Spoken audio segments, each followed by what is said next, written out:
E aí, pessoal, beleza? Boa noite, vocês estão nos acompanhando. A gente vai ter um bate-papo muito legal hoje, vai ser uma live muito interessante.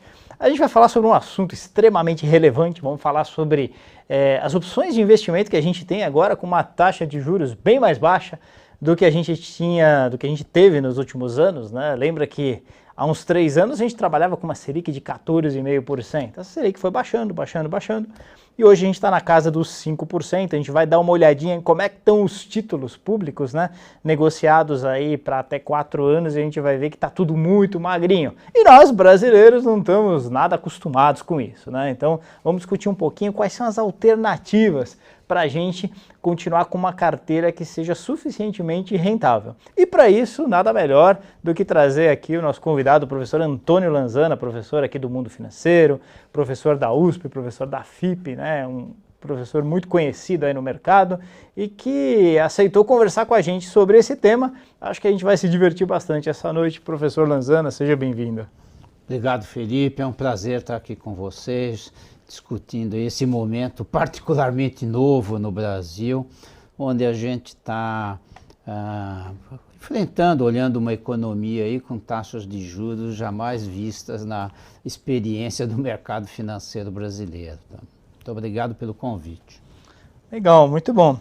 Vamos colocar aqui na tela uma coisa interessante. Eu queria mostrar aqui para o pessoal como é que estão as taxas dos títulos públicos negociados atualmente, né? Então, se você der uma olhadinha, a gente tem 2 curvas aqui, né? A gente tem aqui uma curva mais embaixo, tá certo? Que é essa curva aqui, ó. Essa curva aqui é de juros reais. E essa curva mais em cima é de juros nominais, tá certo? Então, essa curva mais em cima que eu acabei de fazer, ela diz respeito à taxa que a gente está conseguindo contratar investimentos, né? Então, o investimento aqui de 4 anos está na casa de 6,37. Isso aqui aumentou um pouquinho aí nos últimos dias, né? A gente teve alguns eventos aí de aumento de percepção de risco, né? Já foi mais baixo que isso. E essa aqui é a taxa real, né? Isso é o que a gente ganha acima da inflação, 2,22%, 2,23% investindo para 4 anos. Logicamente que essas taxas não contemplam o imposto de renda que a gente paga, né? Então, quando a gente tirar imposto de renda, sobra muito pouco aí. Sobra algo um pouquinho acima de 0,5% ao ano, né? No longo prazo. Se a gente investir aqui no curto prazo, então, a gente vai ver que a taxa líquida real está dando negativa, né? E a gente precisa resolver, então, agora esse imbróglio, porque a gente não está acostumado a passar esse sufoco, tá certo? A gente estava acostumado a pegar nossos recursos, né? Comprar título público, título privado de baixo risco, né? Deixar lá na renda fixa, rendendo um dinheirinho legal, né? A gente sempre falou sobre isso, né? Que o Brasil, ele era um mercado excelente para quem tinha sobra de caixa, não para quem precisava tomar dinheiro emprestado, né? E agora as coisas parece que estão mudando. E aí vem a grande pergunta, né? Que a gente vai fazer aí ao longo da nossa live. Primeiro, essas taxas baixas vieram para ficar e, se for o caso, quais são as nossas alternativas para driblar essas taxas baixas e continuar tendo uma boa rentabilidade nos investimentos? Então, professor Lanzana, para a gente começar, qual a sua visão dessas taxas de juros aí para um prazo médio, longo prazo? O que você acha aí em termos de cenários? Bem, vamos olhar um pouquinho primeiro. Por que a taxa de juros caiu? Ao contrário do que ocorreu, por exemplo, no governo Dilma, essa taxa de juros, a Selic está caindo, não é por nenhuma atitude artificial, nada disso. Nós estamos num cenário importante, a minha percepção é que nós vamos ter juros baixos por muito tempo. O que está por trás, principalmente, dessa taxa de juros? Quando o governo quer controlar a economia, ele pode controlar a demanda da economia de 2 jeitos. Ou controlar o gasto público ou controlar o gasto privado. O que nós observamos ao longo dos anos anteriores, quando a gente trabalhava aí com uma taxa real de juros de 0,5% ao ano, isso é coisa de passado, 0,5% ao mês. O governo tinha uma atitude extremamente expansionista do gasto do governo, portanto, para controlar a economia, ele tinha que controlar o setor privado, o consumo. Como esse gasto não parava de crescer, você tinha que ter uma taxa de juros extremamente alta para controlar o gasto privado. O que nós estamos observando neste ano, e a sequência vai ser essa, o governo vem cortando os gastos. Só para lembrar, no início do ano nós tínhamos uma previsão de déficit público de 139 bilhões, caiu para menos de 80 agora. Mudou a carga tributária? Não mudou, está cortando gastos assim meio não muito explícitos, mas os gastos estão caindo. Com isso, o controle que o governo precisa fazer sobre o consumo privado é muito menos agressivo e, portanto, isso pode ser tratado e lidado com juros muito mais baixos. A expectativa que nós temos e as reformas que estão indo para o Congresso mostram que essa tendência de redução de gasto público vai se acentuar. E, portanto, os juros vão poder trabalhar, o Banco Central vai poder trabalhar com juros muito mais baixos para os próximos anos. Isso vai implicar em mudanças de composição de carteiras nos mais variados perfis de investidores. Tá? Muito bom. Professor Lanzana, no seu curso, você aborda muito a questão de que a política econômica ela é uma política integrada, política fiscal, política monetária, política cambial, e a gente tem visto uma pressão forte aí no câmbio, né? O próprio ministro da Economia falando que a gente deve, aí no curto prazo, se acostumar com um nível de dólar mais alto. Você acha que segurar o câmbio pode colocar em risco essas taxas baixas, já que sempre foi sempre não, mas no começo, quando a gente olha Plano Real, a gente olha até comecinho do governo Lula, né, você tinha uma taxa de juros alta para garantir, né, entrada de dólares no país e segurar essa taxa de câmbio. Como é que você enxerga esse risco? Se a gente voltar um pouquinho, acho que é interessante voltar um pouco ao passado para a gente olhar o presente e o futuro. Realmente nós tivemos no Brasil taxas de juros extremamente elevadas, principalmente o diferencial entre a taxa brasileira e a taxa americana. Isso era um atrativo para investidor monumental. E no momento em que esse fluxo de capital entrava, ele derrubava mais a cotação ainda, além do ganho do juro aqui dentro, ele ganhava ainda com a valorização do real. Então, desculpe, com a valorização do real. Então, ele tinha um duplo ganho aqui no câmbio e nos juros. Esse processo foi mudando, foi se alterando, na medida em que, por essa mudança de composição, você consegue praticar juros mais baixos, seria normal que a taxa de câmbio subisse. Isto é um fator que eu acho que para a gente olhar a taxa de câmbio em si, existem outros fatores explicando. Aliás, como a gente sempre argumenta no curso, tudo é integrado. Nós temos no momento uma pressão adicional sobre câmbio que vem da economia internacional. Há muita incerteza no mundo. Em períodos de incerteza, os investidores tendem a ancorar seus recursos mais nos países desenvolvidos e menos nos emergentes. Um segundo fator de pressionar muito o câmbio no Brasil é o que está ocorrendo com as decisões das empresas de trocarem empréstimos externos por empréstimos internos. Para isso, você tem que comprar o câmbio e fazer a quitação lá fora. A hora que você vai ao mercado comprar câmbio, você bate na taxa para cima. A posição do ministro me parece extremamente sensata e correta. Vamos nos acostumar com juro mais baixo e câmbio mais alto. A questão que se coloca é quão mais alto é esse câmbio. A minha percepção é que nós vamos ter no Brasil taxa de câmbio mais elevada do que nós tivemos no passado. Mas eu não vejo nenhum risco disso sair do controle e a gente ter uma pressão sobre a taxa de câmbio explodir. Não há nenhuma preocupação nesse sentido, porque o que o Banco Central tem de reservas é uma coisa monumental. Se você olhar com todas as intervenções que o Banco Central tem feito no mercado de câmbio, o nível de reservas caiu algo irrisório. Não há nenhum problema sobre isso. Eu, inclusive, não acredito que o Banco Central vai deixar de reduzir a taxa de juros porque o dólar está subindo. Eu acho que ele tem limite, eu acho que ele está um pouco acima do seu valor natural. Então não vejo, até porque também, o que a gente chama em economia de pass-through. Pass-through é qual é o efeito do aumento do dólar sobre a inflação, ele é muito pequeno hoje no Brasil. Tá? Legal, muito bom. Agora, nessa esteira, esse é um ponto importante, né? Porque se as empresas começam a ter acesso a linhas de captação mais viáveis aqui no mercado local, e até por isso não estão captando externamente e até estão fazendo a quitação externa, a gente tem um lado positivo nisso, que são aquelas empresas que não têm acesso ao mercado internacional, passam a ter acesso a um mercado nacional viável, né? Sim. Então, essa extensão, né, esse aumento do crédito deve gerar capacidade produtiva real para as empresas, o que impactaria um outro mercado, que é o mercado acionário. Você vê ainda espaço para crescimento do preço das ações? Vejo o seguinte, acho que também, novamente, tem um contexto bem mais amplo, né? O que você tem? Você tem grandes empresas hoje que tinham débitos internacionais, quitando por débitos, por crédito aqui dentro. Mesmo as empresas que não estão lá fora, qualquer diretor financeiro bem informado hoje, vai pressionar o banco para rebaixar os juros que você tinha nos endividamentos aqui internos, tá certo?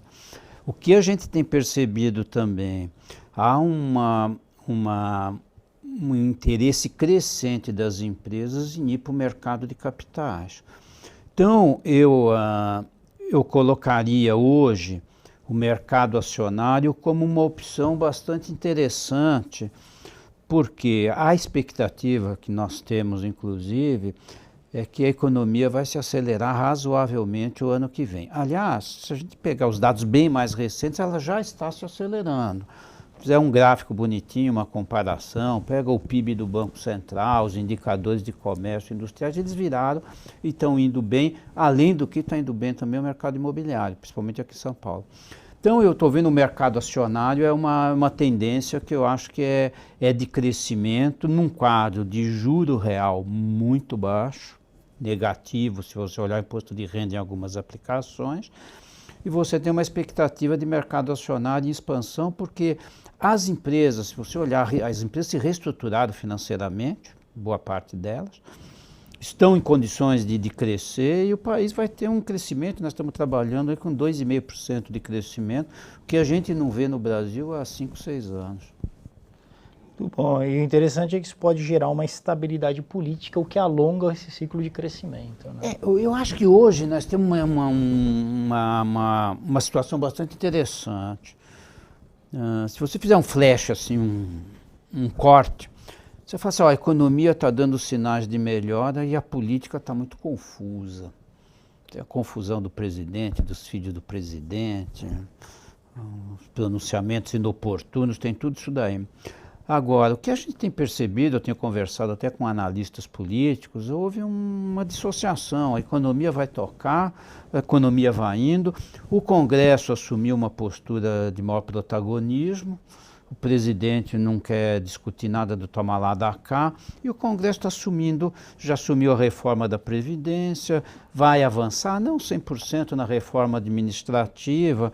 Então eu acho que a economia aparentemente confusa está dando espaço, a política aparentemente confusa, está dando espaço para um protagonismo do Congresso, principalmente na Câmara, e nós vamos caminhando com as melhoras econômicas. Muita coisa já foi feita em 2019. Muito bem. Pessoal, só queria lembrar, né, que quando a gente faz planejamento financeiro, né, quando a gente monta a carteira, né, visando a alocação de recursos, né, desses investimentos, tem alguns pontos muito importantes a serem olhados, né, o ciclo de vida do investidor, né, quantos anos ele tem aí de renda, né, de trabalho, de acumulação de capital, os objetivos de vida. Então, o pessoal, eu tenho visto, a minha preocupação é que eu tenho visto, né, muita gente pensando, putz, então legal, vamos zerar aqui o que a gente tinha na renda fixa pós-fixada, né, o que tinha lá em Tesouro Direto, em LFT, em não sei o que, em NTNB, e vamos colocar em ações, vamos colocar em fundos imobiliários, vamos colocar em LCI, LCA, vamos colocar em debênture, né? Daqui a pouco a gente conversa a respeito da debênture, das coisas que andaram acontecendo, né? Crédito privado, de um modo geral. Então, só um disclaimer aqui, um alerta para o pessoal.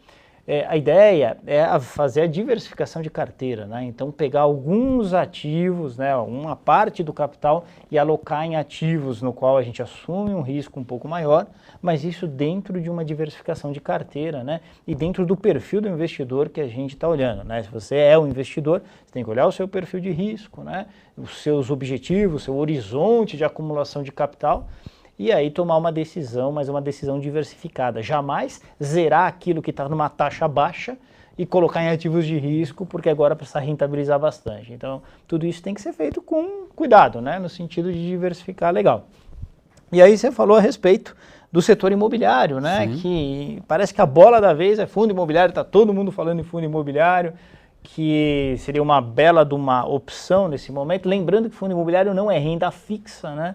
Acho que é bom a gente lembrar desse assunto, né? É renda variável, depende de uma série de condições aí do mercado, mas que normalmente tem uma correlação negativa com a taxa de juros. Então, quando a taxa de juros vai lá para baixo, a valorização das cotas do fundo imobiliário tende a ser para cima. Como que você vê esse mercado aí, professor? Eu acho que sua pergunta é excelente. Primeiro ponto, só vou explorar um pouquinho uma questão que você levantou corretamente, só dar um reforço. Eu assessoro muita gente sobre planejamento financeiro. Ponto fundamental é entender o perfil do investidor.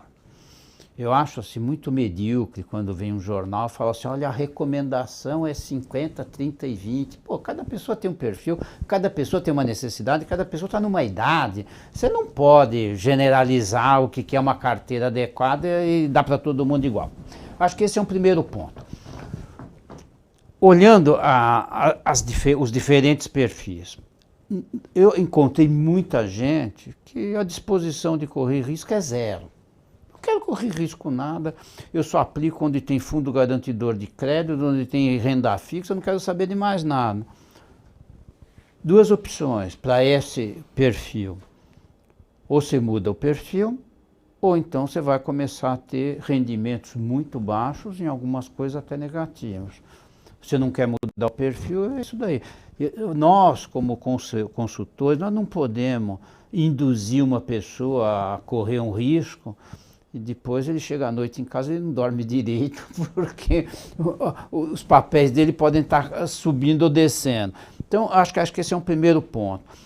Como olhando o conjunto dos investidores, o que a gente vai observar é uma redução nos ativos, a de aplicação nos ativos de menor risco, ou praticamente sem risco, para algum tipo de risco. Esse eu acho que é o movimento mais global. Movimento que não é, como o Felipe falou, eu tiro tudo daqui, boto tudo lá, não é assim. Você vai precisar fazer uma diversificação, o momento tem algumas coqueluches, tipo fundo imobiliário, daqui a pouco satura também. Então o que eu vejo é um movimento de ativos de menor risco para ativos de maior risco. Vamos concentrar um pouquinho aqui nos ativos de maior risco. A experiência mostra que, ao reduzir as taxas de juros, um dos mercados que vão ser favorecidos é o mercado imobiliário. E isso ainda vai ser duplamente favorecido, primeiro, porque os níveis estavam extremamente baixos, os preços estavam deprimidos e ainda não subiram. Se fizer um gráfico de preço real, eu escrevi um artigo para o Mundo Financeiro nesse sentido, os preços ainda estão estáveis.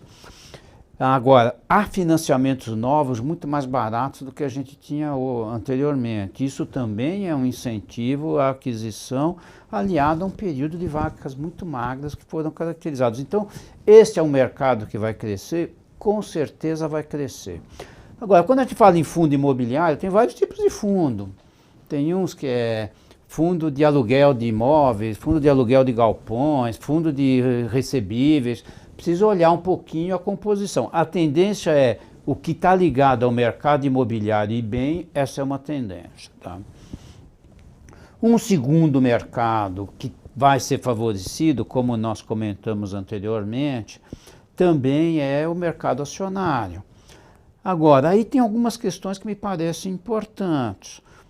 Dentro desse mercado acionário, empresas de que segmentos tendem a ser mais favorecidas?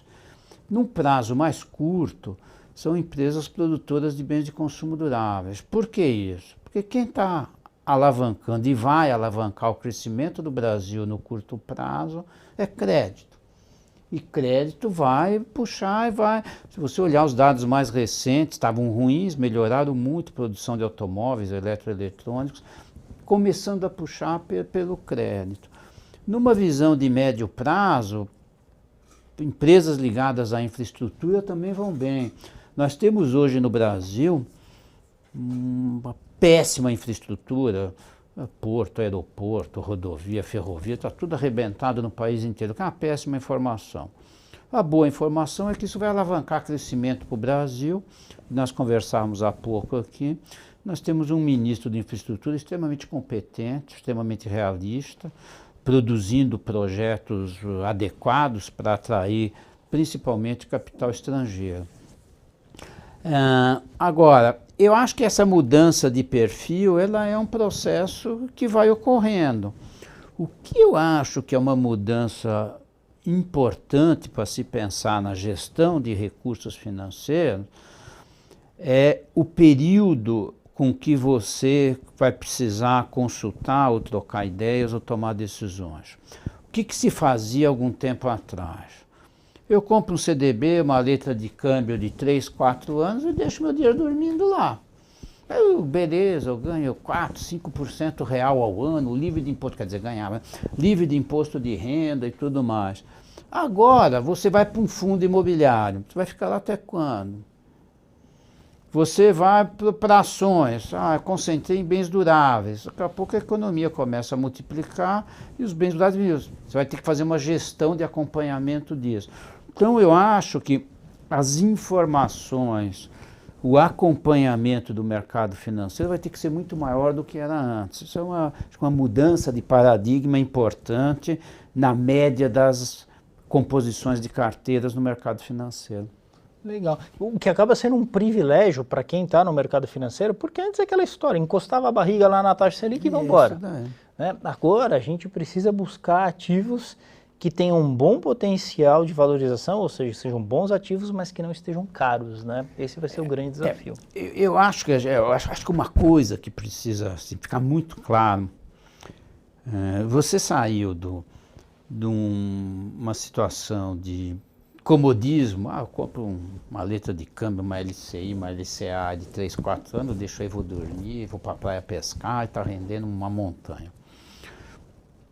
Isso acabou, isso é uma nova realidade.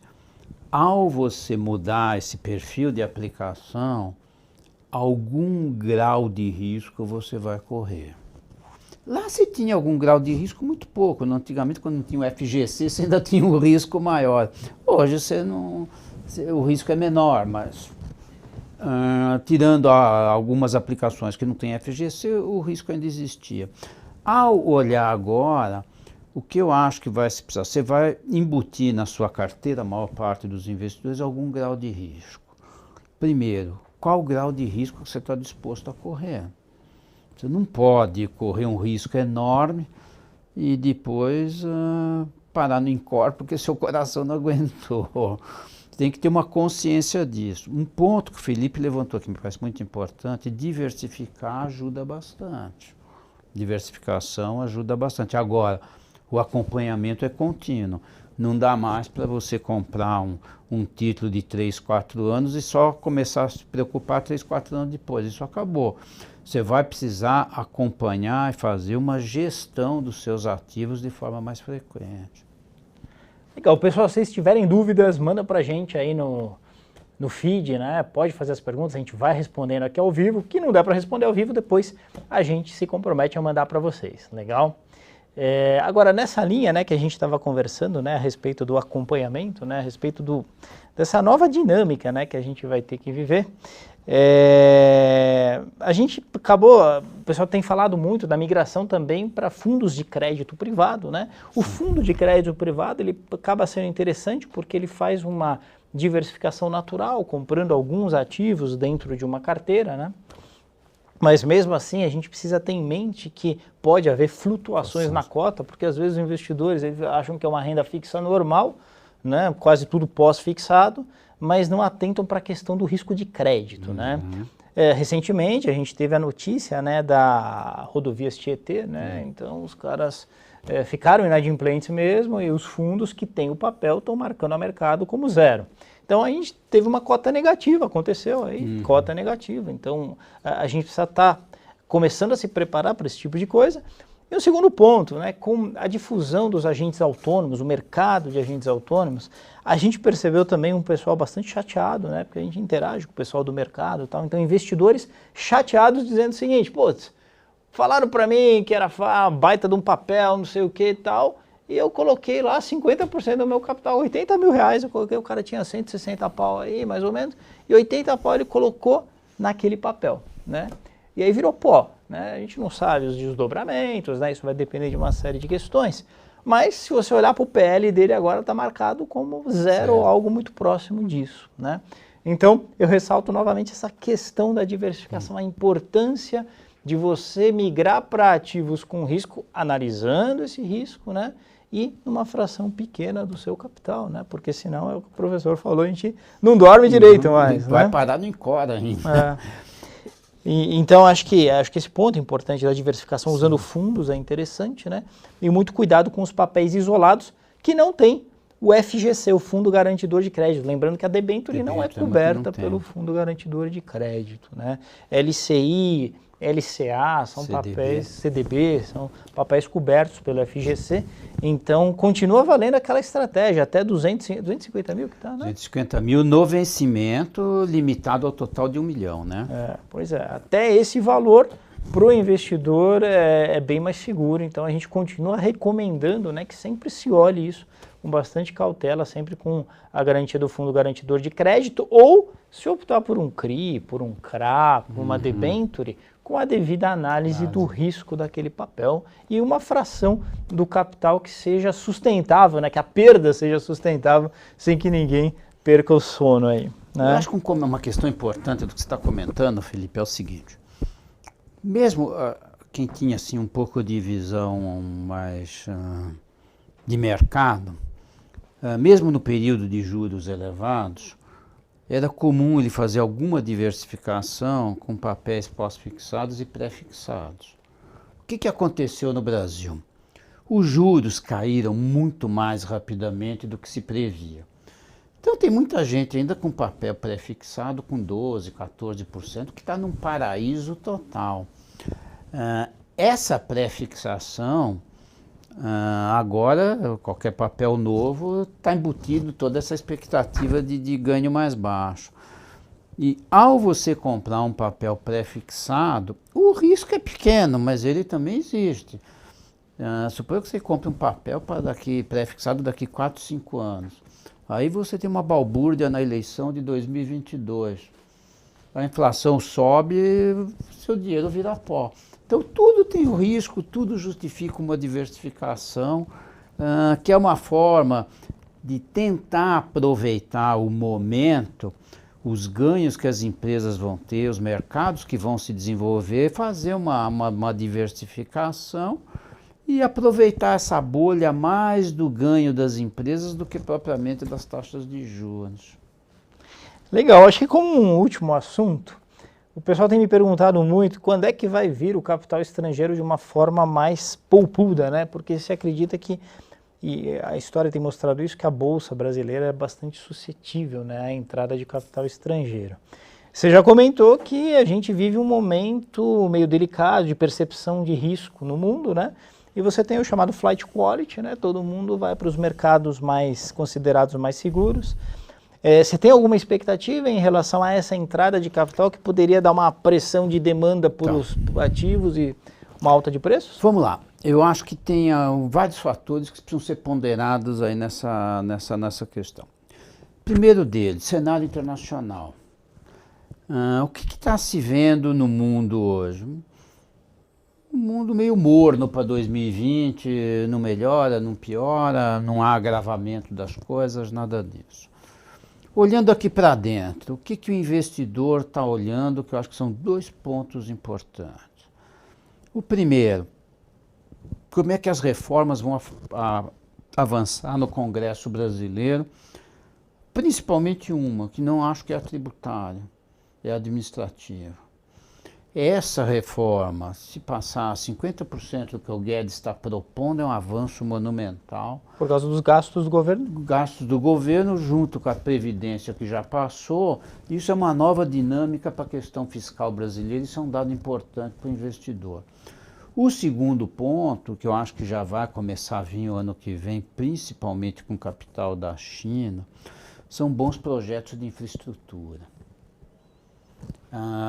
Não é exclusivamente, mas principalmente o chinês está no aguardo de projetos para a área, principalmente de energia elétrica, mas tem interesse em porto. Aeroporto já avançou bastante, em ferrovia, tem muito interesse em ferrovia. E vamos ser honestos, vai haver pressão interna, principalmente em ferrovia, porque o chinês quer investir aqui, mas quer trazer o trem da China. E os produtores brasileiros vão exercer pressão. Mas eu acho que são 3 pontos críticos para resumir. A situação internacional, o avanço das reformas e a infraestrutura. Isso avançando, acho que vem capital para a empresa, para a bolsa, vem para todo lugar. Eu acho que o que vai entrar muito menos no Brasil é capital especulativo, aquele que a gente chama no mercado de dólar fumaça, né? Aquele que vem, engrossou aqui, se assopra, ele vai embora. Esse vai cair muito porque o diferencial de juros está pequeno. Mas investimentos empresariais, investimentos para a infraestrutura, investimentos para a bolsa, eu acho que eles vêm. Vamos aguardar um pouquinho, mas as condições são favoráveis e vai ajudar também a aceleração do crescimento. Tá? Legal, muito bom. Essas questões a gente está tratando aqui de uma forma bastante fluida, mas durante o curso o professor ele lida com cada uma delas, né? Fala de como é que funciona a política monetária, política fiscal, política cambial e como isso impacta a precificação dos investimentos, a qualidade dos investimentos, né? Então, e aí eu gostaria já de fazer uma chamada, né? A gente está com um preço especial esse curso, eu gostei muito do curso como ficou, porque ele dá uma confiança muito grande, tanto para o investidor quanto para o consultor de investimentos, aquele que indica investimentos, para entender como que os fatores econômicos vão impactar a rentabilidade desses investimentos. Então aproveita, né? Esse é um curso que ele tem um valor aí de R$ 399, a gente está oferecendo por R$ 199 até meia-noite de hoje, é isso? Então até às 11h59, para ser mais exato, de hoje, você pode comprar esse curso por R$ 199, você tem 6 meses de acesso, tem atividades para fazer lá no curso, a gente tem um grupo de WhatsApp, a gente participa, às vezes troca algumas ideias, a gente faz eventos como esse de live para quem participa do curso, é bem legal, porque você consegue viver a economia, mas é de uma forma um pouco mais qualificada, porque a gente vê, até você fala, né, de economista e louco todo mundo tem um pouco, a gente vê umas discussões muito sem sentido, às vezes, em lugares menos qualificados, em fóruns onde o pessoal não tem muito conhecimento, e aí sai, a pessoa atira para todo lado. É importante você saber o que você está falando e entender que existe uma teoria macro e microeconômica, né, que dá sustentação a tudo isso, né? Então, embora o papel do economista e o papel do consultor de investimentos não é ter bola de cristal e adivinhar o que vai acontecer no futuro, mas é olhar para os sinais, né, professor, do que está acontecendo e traçar cenários de probabilidade. É bem possível que a gente vá por aqui, mas também se for por aqui é arriscado pra caramba, então a gente já precisa preparar a carteira para ela sofrer menos nessa situação. Agora, todo esse embasamento para o consultor de investimentos e para o investidor vem de uma sustentação conceitual de economia aplicada à prática, né, do cenário brasileiro, né, professor? O que eu vejo assim, a gente às vezes ouve assim, alguns debates de economia onde as visões são completamente erradas, totalmente fora. O que eu vejo assim de maiores erros de interpretação, vale para empresário, vale para investidor, é ficar olhando um pedaço da economia e acha que tudo funciona naquele pedaço ali. Muita gente falava assim, não, os juros no Brasil tem que ser baixo, tem que ser baixo, tem que ser baixo. Agora que está baixo está reclamando. O que nós temos que olhar o sistema econômico funciona como um todo, ele trabalha, são vasos intercomunicantes. O que você precisa, no meu modo de ver, é olhar isso para extrair o máximo que você pode dessa visão integrada. O que é muito comum, por exemplo, quem é consultor financeiro, quando você conversa com alguém, você precisa ter argumentos consistentes com o que está passando para passar para o seu cliente. Por quê? O cliente se sente muito mais seguro com você, não é, olha, aqui tem risco, o risco é isso, clareza, mas contextualizar dentro do ambiente econômico, eu acho que dá muito mais embasamento. Eu percebo isso até com pessoas que eu oriento e até fora do mercado financeiro, empresário que não consegue olhar o conjunto todo. Então, eu acho que isso é importante, porque eu chamo abrir a cabeça, olhar o contexto global. A economia não funciona olhando um ponto só. Tá? Muito bom, quero agradecer a presença do professor Antônio Lanzana, né? Quero convidar você a participar do curso com a gente, eu participo do grupo de WhatsApp também, professor também. A gente vai discutindo sobre economia à medida que o curso vai evoluindo, então fiquem à vontade, vai lá no nosso site mundofinanceiro.com.br, né? E fiquem à vontade para aproveitar essa promoção, nunca mais vai ter uma promoção nesse sentido, tá? A gente depois volta para o preço normal, então aproveita para comprar por R$ 199. Não é Black Friday, a gente não usa Black Friday. A gente até acha que é meio enganeixo esse negócio de Black Friday, mas aproveita para comprar com a gente nessa promoção de lançamento do curso. Tenho certeza que você vai gostar pra caramba e vai ser um grande diferencial na sua carreira, seja como consultor ou na sua carreira ao longo da sua vida como investidor. Beleza? Então, novamente, palavras finais, professor Lanzana. Bem, eu gostaria, foi um prazer estar contigo aqui. Eu acho que é sempre interessante a gente bater um papo, trocar as ideias, sempre abrimos as nossas visões, eu acho que isso é fundamental. E me coloco à disposição aqui para fazermos outras aqui, à medida que os mercados vão evoluindo e como nós chamamos a atenção aqui, a gestão do patrimônio financeiro, vou usar uma expressão de futebol, as pessoas vão ter que chegar mais junto agora, porque as mudanças vêm aí e são muito rápidas. Tá? Legal, pessoal, boa noite para vocês, muito obrigado aí pela audiência e vamos que vamos, valeu. Boa noite.